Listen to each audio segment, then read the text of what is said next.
Welcome back, guys. Today what we're going to talk about is some of the biggest trades in MLS. So for the first big trade that I would say happened, Kei Kamara was picked in the expansion draft by FC Cincinnati, where he came from Vancouver and had a pretty successful season. I think he scored 17 goals in all competitions. But then FC Cincinnati, since they already have players like Fernando Addy, Darren Maddox, who they also got in an expansion draft, they ended up shipping him off and trading him to Colorado Rapids, where Colorado Rapids signed him. And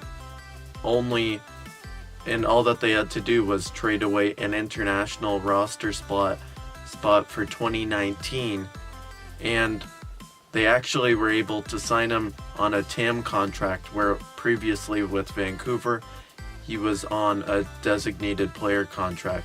So they got a pretty good deal there. In my opinion, it's a win for both parties. But I would say you could even say it's more on the side of Colorado Rapids, because Colorado Rapids have very little goal scoring prowess, you could say, over the last few seasons. So when they signed Kei Kamara, who's a pretty consistent goal scorer, I mean, in the 2015 season he scored 22 goals, tied Sebastian Giovinco for the Golden Boot, and I mean, he's a pretty consistent goal scorer, and it's good that Colorado Rapids are getting him, even though he's in his mid-30s and might not be as good as he was in 2015. He's still pretty consistent, and hopefully they can deliver the ball to him in the box so that he can get on the end of headers or tap-ins to get the amount of goals that he'll need to look like a successful signing. For the next big trade, also involving FC Cincinnati, this was announced actually right when they were announcing the expansion draft bids too, by their coach. Greg Garza was traded from Atlanta United, the left back, traded from Atlanta United to FC Cincinnati.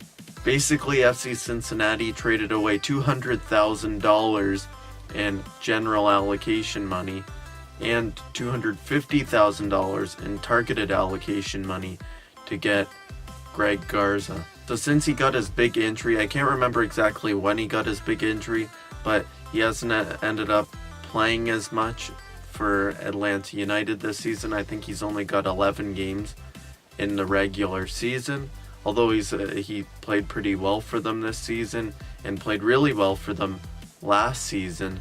Even made it to the MLS All-Star game, but got injured like within 2 minutes into the game.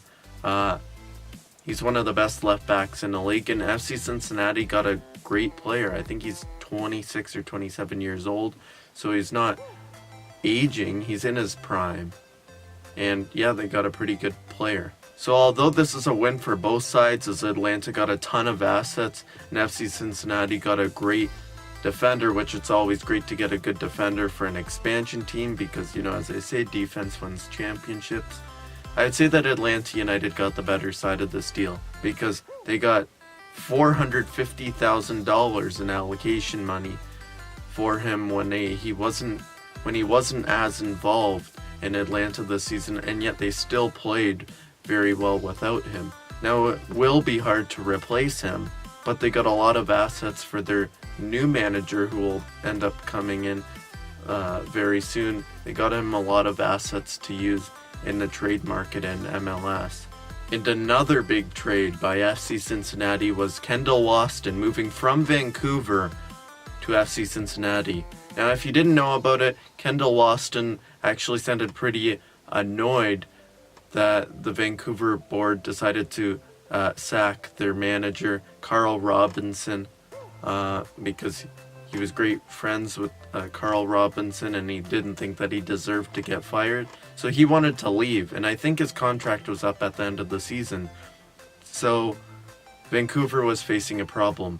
They needed to move him on, and they needed to move him on for a good amount of cash. And I think they did that, because what they got $450,000 in general allocation money, $300,000 in targeted allocation money, and a 2019 international roster slot.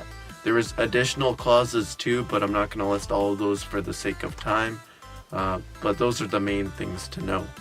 So As I said, it's defense wins championships. It's always great to have good defenders to go along with, players like Fernando Addy, Darren Maddox, that Ledesma guy that they signed from their USL team.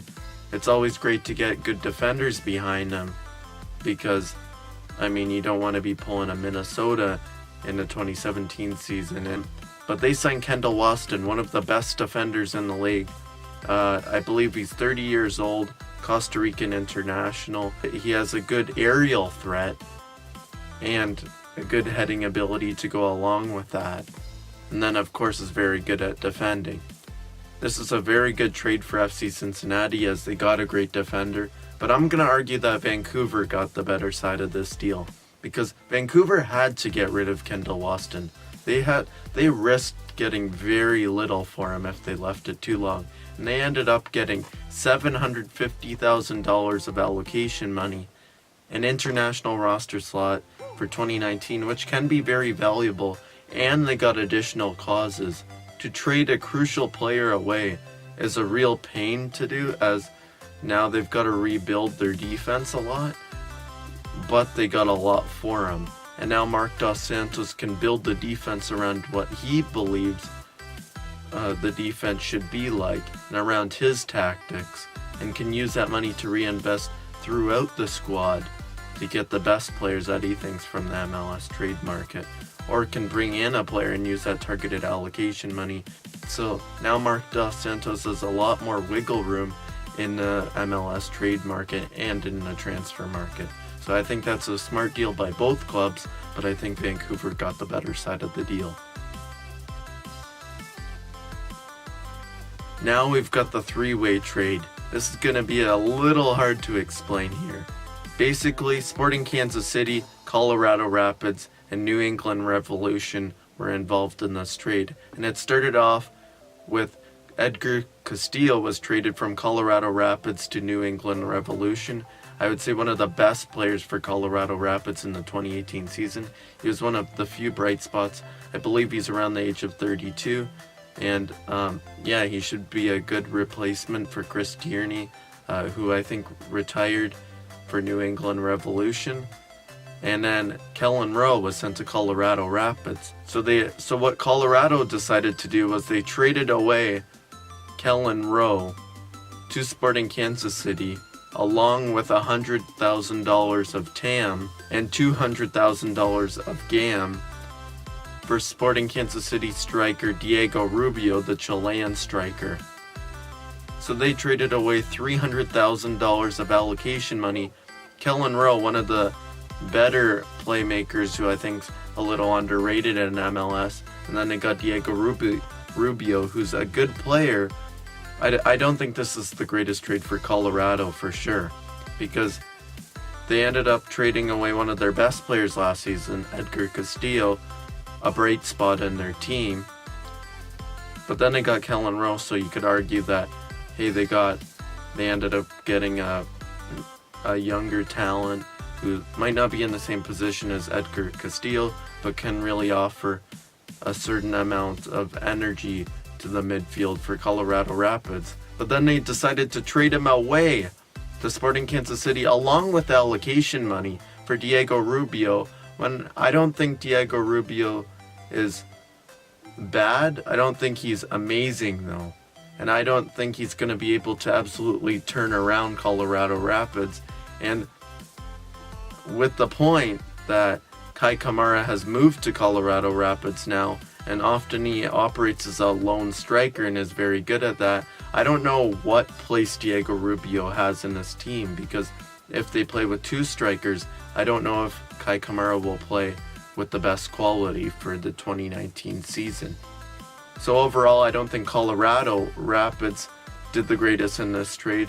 New England did fairly decent. I mean, they traded away Kelyn Rowe, which might have not been the best decision, but they got Edgar Castilo, who could be a game changer for them from the left back position, and he will be a good replacement for Chris Tierney, who, as I said, retired.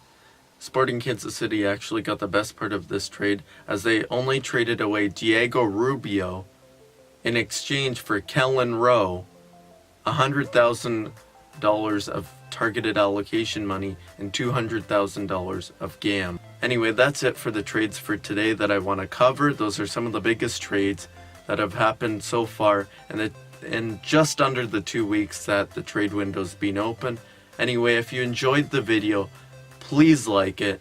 And if you want to see more content from this channel and from me, please subscribe. Anyway, thank you for watching, and see ya.